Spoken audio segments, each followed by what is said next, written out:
qum tekslangan osnovasida keyin gibrid gazon yopamiz. Qog'ozlar erib ketadi.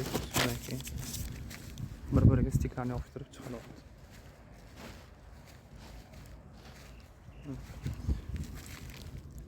Kleda yopishtiradigan joyi qora. Mana orasi mana ochiq. Bu yerdan shu qum to'ldirib ildiz pastga kirib o'sadi. Mana bu yoqlari hozir 1 santimetrdan 3 ta etap qum to'ldiriladi.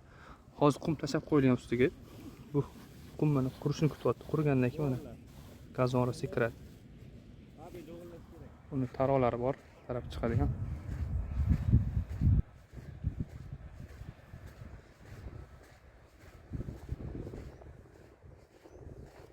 Alohida texnikasi bor, taraydigan, alohida qum sepadigan 1 santimetrdan sepib chiqqan texnikasi bor.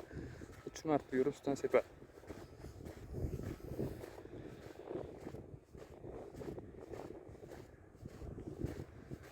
Mana keyingi jarayoni qum sepilgandagi holat mana. Mana qum sepilgan. Chegida hozir qum bor. Bu yana xuddi shunaqa 1 santimetr bo'lib, buni 3 santimetr to'ldirib chiqadi.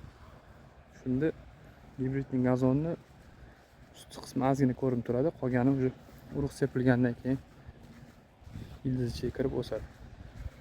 Naturalniy gazonni orasida bu